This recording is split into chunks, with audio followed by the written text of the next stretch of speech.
అదరగొట్టే కారం రంగు రుచి ఆచి కారం పొడి. 8 గంటల వర్కింగ్ అవర్స్ ఇండియన్ సినిమాలో మోస్ట్ డిస్కసింగ్ పాయింట్ ఇది. ఇప్పుడు అందరూ దీని గురించే మాట్లాడుతున్నారు. తాజాగా మరో ఇద్దరు స్టార్స్ కూడా ఈ వర్కింగ్ అవర్స్ పై ఓపెన్ అయ్యారు. హీరోయిన్లతో పోలిస్తే వీళ్ళ మాటలు పూర్తిగా భిన్నంగా ఉన్నాయి. ఈ టాపిక్ ని అనవసరంగా భూతద్దంలో పెట్టి చూస్తున్నారా? అసలేంటి వర్కింగ్ అవర్స్ ముచ్చట చూద్దాం పదండి. వింటున్నారుగా రానా దగ్గుబాటి ఏమంటున్నారు? నటనంటే ఉద్యోగం కాదు అన్నారీయన. రానా కేవలం నటుడు మాత్రమే కాదు, నిర్మాత, ఇంకా చాలా చాలా.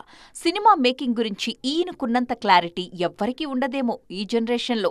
అలాంటి రానానే 8 వర్కింగ్ అవర్స్ పై కుండబద్దలు కొట్టారు. ఆయనకు తోడు దుల్కర్ సల్మాన్ కూడా మలయాళంలో లాంగ్ అవర్స్ ఉంటాయని చెప్పారు. ఇదే టాపిక్ పై మొన్న కీర్తి సురేష్ కూడా మాట్లాడారు. పర్సనల్ గా తాను 9 to 6 తో పాటు 9 to 9 కి కూడా ఓకే, కానీ ఇందులో కొన్ని సమస్యలున్నాయన్నారు కీర్తి. కాకపోతే 9 కి షాట్ అంటే 7:30కి లొకేషన్, 5:30కి నిద్ర లేవడం చెయ్యాలన్నారు.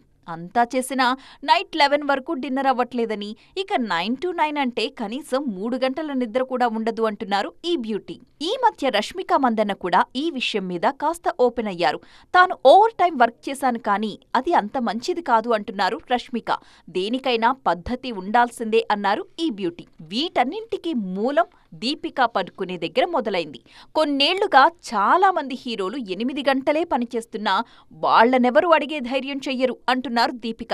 తను మాత్రమే కాదు, కొత్తగా అమ్మైన హీరోయిన్లు కూడా 8 గంటలే పనిచేస్తున్నారు అన్నారీమె. అన్ని చోట్ల 8 గంటలే పనిచేస్తున్నప్పుడు సినిమాల్లోనే ఎందుకిలా అని ప్రశ్నించారు దీపిక. మొత్తానికి దీనిపై భిన్నమైన అభిప్రాయాలున్నాయిప్పుడు.